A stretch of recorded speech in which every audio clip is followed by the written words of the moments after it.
तो hello guys, आप लोगों का स्वागत है मेरे channel Shiv Shubham my classes में। तो आज हम क्लास 10th की केमिस्ट्री के बेसिक्स को समझेंगे। तो before going on the chapter you should know about the basics of the chemistry, then only you can understand all the chapters of the chemistry at very easy level. Okay, तो चलिए हम यहाँ पर कुछ basics को समझते हैं और वीडियो को शुरू से लेकर अंत तक देखिएगा। जितने भी आपके बेसिक्स के डाउट्स होंगे वो सारे के सारे क्लियर हो जाएंगे। तो बेसिक्स ऑफ केमिस्ट्री में आपको सबसे पहले समझना होगा कि हम अपने आसपास जितने भी चीज़ें देखते हैं वो सब के सब क्या है, मैटर है। एक चीज़ याद रखिएगा, आप जितने भी चीज़ें देखते हैं दे ऑल आर मैटर। और जब आप मैटर को डिवाइड करते हैं, ठीक है, तो आपको मिलते हैं मॉलिक्यूल्स।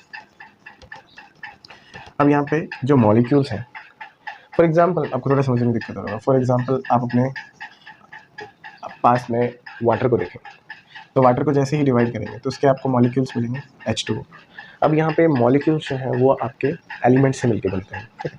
तो यहाँ पर ये किससे मिलके बनेंगे, आपके एलिमेंट से। वहीं अगर आप वाटर में देखेंगे तो यहाँ पे दो एलिमेंट्स हैं, आपके हाइड्रोजन और ऑक्सीजन।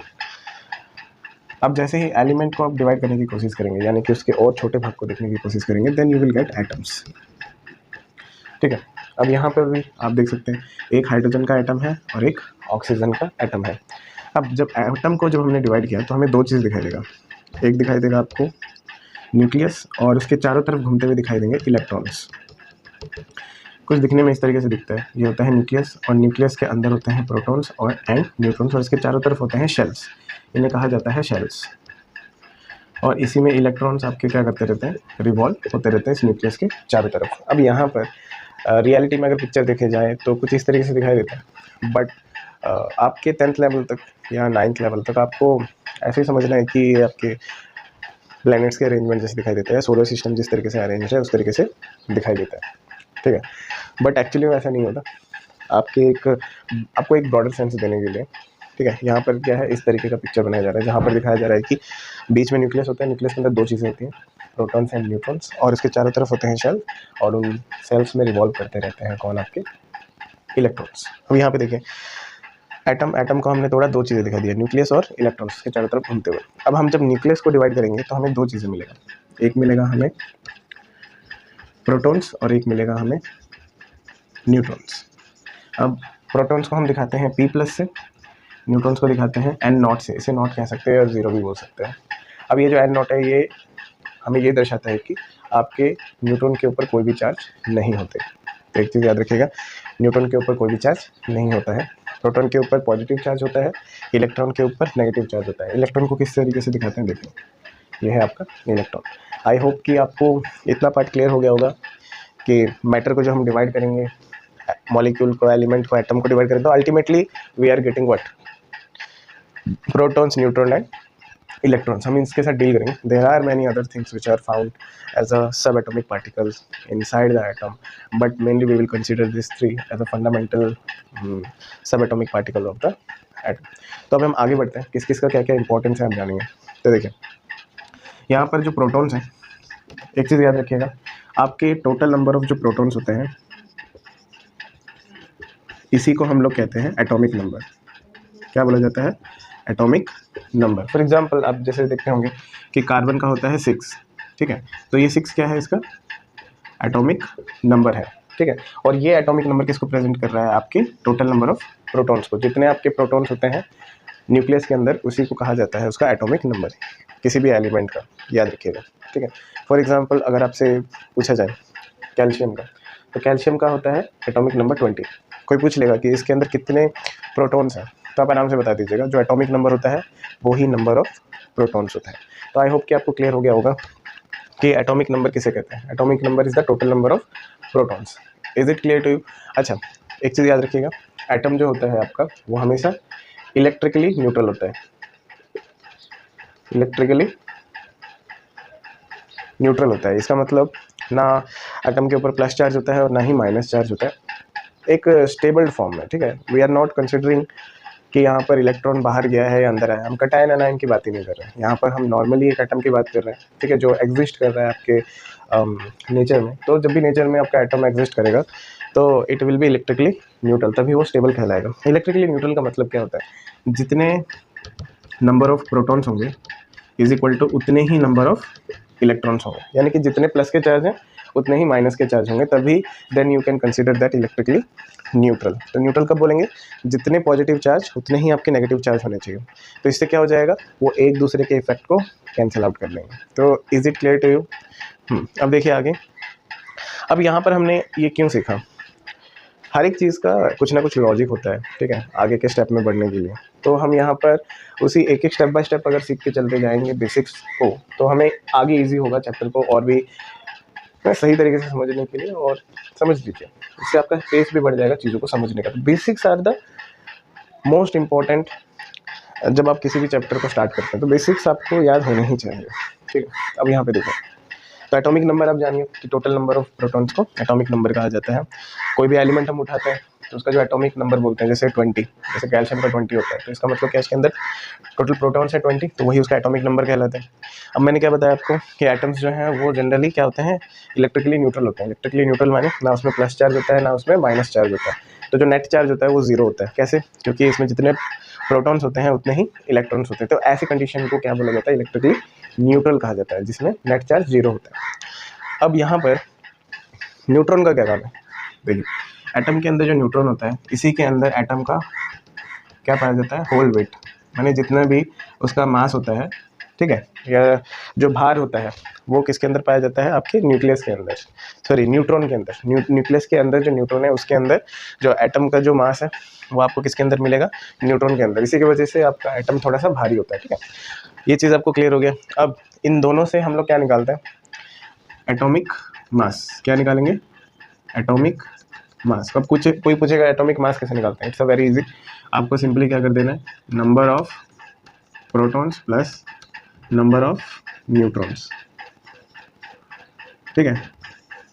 इसको कहा जाता है आपका एटॉमिक नंबर। जनरली क्या होता है ना, बहुत इजी है निकालना। जितने आपके प्रोटॉन्स होते हैं ना, जितने आपके नंबर ऑफ प्रोटॉन्स होंगे, ठीक है, उतने ही क्या होते हैं, नंबर ऑफ न्यूट्रॉन्स पाए जाते हैं। मोस्ट ऑफ द केसेस में, ज़्यादातर केसेस में नहीं पाए जाते, कुछ कुछ एक्सेप्शंस हैं। फॉर एग्जांपल आपका जो हाइड्रोजन है, इसका अगर एटॉमिक मास अगर देखोगे तो वो भी होता है 1, मैंने इसके अंदर न्यूट्रॉन नहीं होता। क्या नहीं होता, याद रखना, इसमें न्यूट्रॉन नहीं पाया जाता, इसमें सिर्फ और सिर्फ प्रोटॉन पाया जाता है। वहीं दूसरों के केस में, जैसे फॉर एग्जांपल कार्बन, कार्बन का होता है 6 प्रोटॉन्स, तो उतने ही इसके क्या होंगे, 6 न्यूट्रॉन्स होंगे। यानी कि अगर इन दोनों को अगर प्लस कर दोगे तो 12। हम इसको यूनिफाइड मास से दिखाते हैं, यू से, ठीक है। तो इसमें यू होता है आपका यूनिफाइड मास। तो जितने आपके प्रोटॉन्स होते हैं उतने ही न्यूट्रॉन्स होते हैं मोस्ट ऑफ द एलिमेंट्स में। मैंने जहाँ तक आप 20 और 30 के बीच तक ही पढ़ने वाले हैं, तो उस तक सेम ट्रेंड फॉलो होता है, जितने इसके प्रोटॉन्स होते हैं उतने ही उसके न्यूट्रॉन्स होते हैं। सिंपली डबल कर दीजिए, हो जाए। फॉर एग्जांपल आपका नाइट्रोजन, नाइट्रोजन का होता है 7 एटॉमिक नंबर, यानी कि उसके अंदर उतने प्रोटॉन्स हैं। डबल कर दीजिए, उतने उसके पास क्या होंगे, न्यूट्रॉन्स होंगे। तो इसका एटॉमिक मास हो जाएगा 14 और नंबर हो जाएगा, एटॉमिक नंबर हो जाएगा 7। अच्छा, लिखने का एक तरीका होता है, कोई भी आपका जो एलिमेंट होता है, जैसे समझ लीजिए एक्स कोई एलिमेंट है, ठीक है, यहाँ ऊपर लिखा जाता है इसका एटॉमिक मास, ठीक है, और नीचे की तरफ होता है एटॉमिक नंबर। हमेशा याद रखिए। फॉर एग्जांपल अभी आपने देखा नाइट्रोजन का कितना होता है, 7 इसका एटॉमिक नंबर होता है और 14 इसका एटॉमिक मास होता है। तो आप इस तरीके से लिख सकते हैं 14 और इधर 7। तो इस तरीके से आपको रिप्रेजेंट करना आना चाहिए, ठीक है। आपको थोड़ा पता होना चाहिए कि किस तरीके से रिप्रेजेंट करते हैं। 9th क्लास का एक कॉन्सेप्ट था, बट 10th में भी क्या पता, आजकल का जो एग्ज़ाम आ रहा है 10th बोर्ड का, वो ज़्यादा कॉन्सेप्चुअल हो चुका है, ना कि इट इज़ थ्योरेटिकल। तो इसीलिए आपको एक एक कॉन्सेप्ट्स को ध्यान में रखना है, अपने जहन में रखना है, और उसके हिसाब से ही आपको पढ़ना है। अगर हम क्विक रिकैप लें तो आपने क्या देखा, एटॉमिक नंबर जो होता है वो टोटल नंबर ऑफ प्रोटॉन्स होता है। एटॉमिक मास क्या होता है आपका, number of protons plus number of neutrons. अगर इन दोनों को ऐड कर देंगे तो you will have your atomic mass of the element. But यहाँ पे देखिए जनरली क्या होता है, ये आपका सबसे इंपॉर्टेंट, जितने आपके प्रोटॉन्स होते हैं उतने ही आपके न्यूट्रॉन्स होते हैं। तो सिंपली डबल कर दीजिएगा जिसे कभी दिया हो, बट कुछ एक्सेप्शंस होते हैं। फॉर एग्जाम्पल आपका हाइड्रोजन का 1 यू होता है, ठीक है, आपके सोडियम का 11 होता है, बट इसका 22 होना चाहिए था, बट होता है 23, क्योंकि इसमें एक एक्स्ट्रा न्यूट्रॉन पाया जाता है, ठीक है। एल्यूमिनियम का होता है आपका 13, तो 13 का डबल होना चाहिए था 26, बट 26 ना होकर 27 होता है उसका एटॉमिक मास, ठीक है। तो ये कुछ एक्सेप्शंस है। I will give you some questions and according to that आप कोशिश कीजिए उसका आंसर फाइंड करने के लिए। फॉर एग्जाम्पल आपका मैग्नीशियम का एटॉमिक नंबर होता है 12, तो आपको इसका फाइंड करना है atomic mass. Atomic mass find कीजिए। कैल्शियम का होता है एटॉमिक नंबर 20, इसका फाइंड कीजिए। ऑक्सीजन का 8 होता है इसका एटॉमिक। फॉस्फोरस जिसका 15 होता है, इसका फाइंड कीजिए एटॉमिक मास। बहुत ईजी है, आप जब तक करते रहिए, फिर मैं समझा देता हूँ, रिकैप करता हूँ। एटॉमिक नंबर होता है टोटल नंबर ऑफ प्रोटॉन्स, ठीक है, और एटॉमिक मास होता है number of protons plus number of neutrons. और मैंने क्या बताया, जनरली क्या होता है, नंबर ऑफ जितने प्रोटॉन्स होते हैं उतने ही आपके न्यूट्रॉन्स होते हैं। फॉर एग्जांपल जैसे अगर मैं नाइट्रोजन का, जैसे मैंने बताया था, नाइट्रोजन का एटॉमिक नंबर होता है 7, तो उतना ही इसमें क्या होगा, न्यूट्रॉन्स भी होंगे, दोनों को प्लस कर देने से 14 आ जाएगा, और ये 14 ही क्या होता है इसका एटॉमिक मास, और ये इसका एटॉमिक नंबर 7 होता है। तो उसी तरीके से निकालेंगे। आई होप अब तक निकल चुका होगा। चलिए करते हैं। मैंने बोला था जितने आपके प्रोटॉन्स होते हैं उतने ही आपके न्यूट्रॉन्स होंगे, तो प्लस 12 कर दो, कितना हो जाएगा 24, प्लस 20 कर दो 40, और सब में यू लिखते चले जाना, और प्लस 8 कितना हो जाएगा, ये 16 u, plus 15 is equal to 30 u. इस तरीके से आप क्या करेंगे, डिफरेंट जो एलिमेंट्स हैं उनके एटॉमिक मास को फाइंड करेंगे। I hope this topic is clear to you. अब यहाँ पर मैं आपको 1 से लेकर 30 तक एलिमेंट्स को कैसे याद करना है एक छोटा सा ट्रिक बता देता हूँ, जिससे कि आपको ईजी हो 1 से लेकर 30 तक एलिमेंट्स के साथ डील करने में। चलिए अभी हम कोशिश करेंगे 1 से लेकर 30 तक एलिमेंट्स को याद करने के लिए। तो इस सिंपल सा ट्रिक है। 1 से लेकर 30 तक इसलिए कहा जा रहा है कि मोस्टली जो भी क्वेश्चंस आते हैं आपके 10th में, वो 1 से लेकर 30 तक एलिमेंट्स के बीच में ही रैप अप हो जाता है। तो चलिए स्टार्ट करते हैं। तो 1 से लेकर 10 तक याद करना काफ़ी ईजी है। बस आपको बोलना है हा ही ली बे। पहले 4 आपको ऐसे याद हो जाएंगे, हा ही ली बे, फिर है बक, फिर है नो, इसके बाद है फनी। हा ही ली बे, बक, नो, फनी, इससे आपको 10 तक याद हो जाएंगे आपके एलिमेंट्स के नाम। तो इस तरीके से अपने 10 याद कर लोगे। क्या है, हा ही ली बे, ठीक है, हा ही ली बे, बक, ठीक है, दोनों को एक साथ बोलना है, नो, फनी, ठीक है।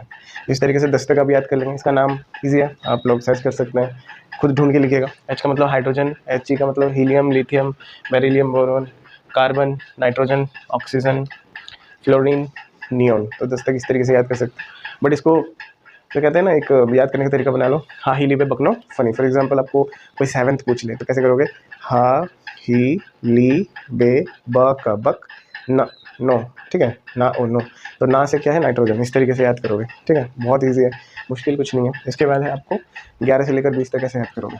इसका भी बड़ा सिंपल है। आपको बोलना है ना मंगल सिंह, ना मंगल सिंह पांडे, पांडे से क्लियर कक्का। ऐसे याद कर लीजिए, ठीक है। क्या याद करेंगे, ना मंगल, देखो, ना मंगल सिंह पांडे से क्लियर कक्का, ठीक है। इन दोनों का एक साथ, ना मंगल, इसका हो जाएगा सिंह, ठीक है, इसका हो जाएगा पांडे, ना मंगल सिंह पांडे से इसका हो जाएगा क्लियर, ये तो वैसे ही दोनों को लग रहा है, ठीक है, क्लियर कक्का। बस ये थोड़ा सा बीच में मॉडिफाई कर देना, ठीक है, ना मंगल सिंह पांडे से क्लियर कक्का। तो इस तरीके से 11 से लेकर 20 तक यूँ चुटके में याद हो जाएगा। बस आपको थोड़ा सा दिमाग रखना है। Actually if you will study, मैंने जो बुकीज लैंग्वेज में अगर आप पढ़ेंगे तो हमारा दिमाग उसे ग्रैब नहीं कर पाता, तो आपको आप खुद अपना तरीका जनरेट करना पड़ेगा। फॉर एग्जाम्पल जैसे मेरा तरीका है 1 से लेकर 20, सॉरी 11 से लेकर 20 तक याद करने का। क्या है वो, ना मंगल सिंह पांडे से क्लियर कक्का, तो इससे मुझे याद रहता है। फॉर एग्जाम्पल कोई 17th पूछ ले, कैसे करना है, ना मंगल सिंह पांडे से क्लियर, मैंने ये 2 आ जाएंगे, क्लियर, तो कल कौन है आपका, क्लोरीन। तो इस तरीके से मैं पता लगाऊंगा, क्लोरीन होगा 17। तो फिर इस तरीके से पता लगाना है आपको एलिमेंट्स किस तरीके से खोजा जाता है। तो एक तरीका है याद करने का, ठीक है। तो अभी हम सीखेंगे 21 से लेकर 30 तक एलिमेंट्स के नाम किस तरीके से याद किया जाए। तो इसका भी बहुत ईजी है। Sachin Tendulkar very crazy man, फिर कोई नई सेंचुरी जमाएगा। तो ये हो जाएगा 21, 22, 23, 24, 25, 26, 27, 28, 29 एंड एट लास्ट 30। तो इस तरीके से आप क्या कर सकते हैं और भी याद कर सकते हैं। कैसे, इसका हो जाएगा सचिन स्कैंडियम तेंदुलकर, ठीक है, titanium, Sachin Tendulkar very crazy man, फिर कोई नई सेंचुरी जमाएगा। तो कुछ इस तरीके से आप 1 से लेकर 30 तक याद कर सकते हैं। तो 1 से लेकर 10 तक कैसा था आपका? हाही लिबे बकनोफनी। 11 से लेकर 20 तक कैसा था?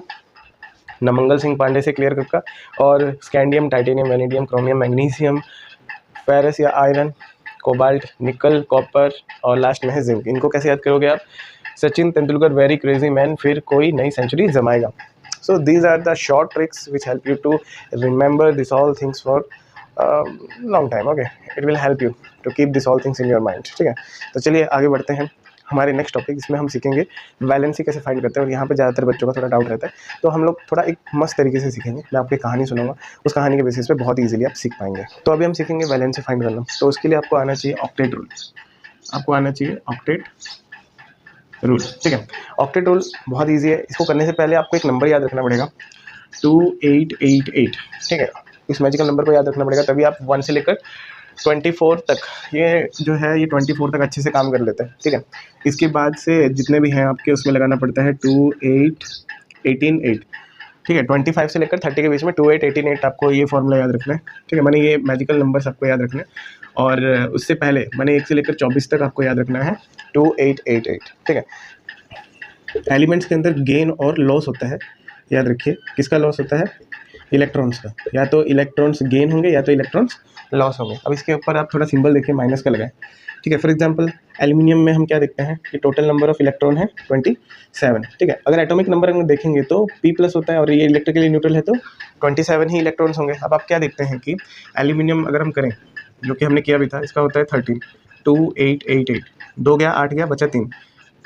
5 लेना ईजी है या 3 को छोड़ना ईजी है? ऑब्वियसली 3 को छोड़ देगा। जब वो छोड़ देगा तो 3 माइनस कर दोगे तो कितना बचा? 27। ठीक है, अब यहाँ पे देखिए कौन सा चार्ज ज़्यादा है, प्लस का चार्ज ज़्यादा है या माइनस का? तो आप देख सकते हैं कि प्लस का चार्ज ज़्यादा है। तो प्लस कितना ज़्यादा है 27 से? देखोगे तो 3 ज़्यादा है। इसी तरीके से एक और सिखाता हूँ। जैसे देखिए आपका फॉस्फोरस का है 15। ठीक है, तो आप लिख देंगे 15 जो है, हाँ, इसका एटॉमिक नंबर होता है, यानी कि 15 इसमें प्रोटॉन्स भी हैं और 15 ही इसके अंदर क्या है? इलेक्ट्रॉन्स हैं। अगर P का अगर आप करोगे, हाँ, 2888 वाला, तो 2 भर दिया, 8 भर दिया, बचा कितना? 5। अब देखो, इसे 8 होने के लिए चाहिए 3, या तो वो 5 को छोड़ देगा। 2 केसेस होते हैं, या तो वो लेगा या सबको सब छोड़ देगा। तो लेने में मज़ा आ रहा है, मैंने कम मेहनत लग रहा है, तो इसको प्लस कर दीजिए। टोटल कितना हो गया? 18 इलेक्ट्रॉन्स और 15 प्रोटॉन्स। अब देखिए कौन ज़्यादा है? ऑब्वियसली इलेक्ट्रॉन्स ज़्यादा है, तो पहले माइनस लगा दीजिए, क्योंकि माइनस ज़्यादा है। और कितना ज़्यादा है आपका? इससे 3 ज़्यादा है, तो इधर 3। तो कुछ इस तरीके से भी आप निकाल सकते हैं। तो आई होप कि आपको वैलेंसी कैसे निकालते हैं पूरा क्लियर हो गया होगा। अब चलिए इसके बाद हम जानते हैं कैसे पता लगाओ कि कोई आपका एलिमेंट मेटल है या नॉन मेटल। तो इसके लिए छोटा सा आपको याद करना पड़ेगा। अगर आपका वैलेंसी प्लस में आ रहा है तो वो मेटल हो जाएगा। अगर आपका वैलेंसी माइनस में आ रहा है तो वो हो जाएगा नॉन मेटल। ठीक है, अगर आपका 4+ या माइनस आ रहा है तो वो क्या हो जाएगा? आपका मेटेलॉइड। ठीक है, जरूरी नहीं है कि सारे मेटेलॉइड हों, बट जनरली मैं कह रहा हूँ। ठीक है, मेटेलॉइड होंगे। और अगर 0 आ गया तो ये क्या हो जाएगा? Inert gas. ठीक है, ये क्या हो जाएगा? Inert gas. ये आपको याद रखना है। फॉर एग्जांपल अगर आपने ले लिया यहाँ पर नाइट्रोजन ले लिया, तो नाइट्रोजन का होता है 7। अब इसका कीजिए 288 वाला सिस्टम। ठीक है, 2 इधर कर दिया, 5 इधर रह गया। देखिए इसको 8 होने के लिए कितना चाहिए? 3 चाहिए, या तो वो 5 को छोड़ देगा। तो ईजी किस में? लेने में। तो इसका मतलब लेने के लिए माइनस, और यहाँ पर क्या लगा दोगे आप? 3। ठीक है, तो माइनस का है, तो माइनस का होने से वो क्या हो गया? नॉन मेटल हो जाएगा। ठीक है, अब जैसे आपने लिया एल्यूमिनियम को करो 2888 वाला, इसका होता है 13। 2 भर दिया, 8 भर दिया, लास्ट में बचा 3। अब देखिए इसको 8 होने के लिए 5 चाहिए, या तो 3 छोड़ देगा। ईजी किस में? छोड़ने में कम मेहनत लगेगा, तो छोड़ेगा तो प्लस लगा दोगे। ठीक है, तो प्लस आया तो ये क्या बन जाएगा? आपका मेटल। अब आपका आर्गन का कितना होता है? 18। ठीक है, 18 का करो 2888 में 2 भर दिया, बचा कितना? 16। 8 भर दिया, बचा कितना? 8। अब देखो 8 चाहिए थे, 8 के 8 है, ना तो वो लेगा ना तो वो देगा। इसका मतलब इसका वैलेंसी हो जाएगा 0। तो ये क्या है? आपका इनर्ट गैस है। अब सिलिकॉन पकड़ते हैं। ठीक है, सिलिकॉन का होता है 14। ठीक है, तो इसका 2888 वाला कर दो। 2 भर दिया, बचा कितना? 12। 8 भर दिया, ठीक है, बचा कितना? 4। तो देखो अब इसमें केस ऐसा है कि वो 4 ले भी सकता है, 4 छोड़ भी सकता है, तो एक जैसे केस आ गए। तो इसका मतलब ये क्या हो जाएगा? मेटलॉइड। तो कुछ इस तरीके से आप लोग पता लगाएंगे मेटल, नॉन मेटल और मेटलॉइड। तो आपका काम ये रहेगा कि जितने भी 1 से लेकर 30 तक आपके एलिमेंट्स हैं, तो आज यहाँ पर हम लोग क्या क्या सीखे? पहले हमने सीखा कि आपके एटम्स के अंदर क्या क्या सब एटॉमिक पार्टिकल्स पाए जाते हैं और उनके हमने एसेंस को सीखा कि क्यों ज़रूरी है, ठीक है। इसके बाद हमने यहाँ पे सीखा वैलेंसी कैसे फाइंड करते हैं, और फिर हमने एटॉमिक मास निकालना सीखा, एटॉमिक नंबर किसे कहते हैं, एटॉमिक मास किसे कहते हैं, तो ये बेसिक सब सीख चुके हैं। अब अगले टॉपिक में हम लोग सीखेंगे कि किस तरीके से कंपाउंड्स बनाए जाते हैं, ठीक है, इन वैलेंसीज का यूज़ करके। हर एक स्टेप बाय हम चलेंगे तो केमिस्ट्री के जितने भी बेसिक्स हैं आपको क्लियर हो जाएगा, एक ब्रॉड आइडिया मिल जाएगा कि किस तरीके से केमिस्ट्री में कोई भी कंपाउंड बनते हैं या कैसे वैलेंसीज निकाला जाता है, जिससे कि आपको केमिस्ट्री पढ़ने में ईजी होगा। उसके बाद हम लोग स्टार्ट करेंगे आपके 10th क्लास के हर एक केमिस्ट्री के चैप्टर को।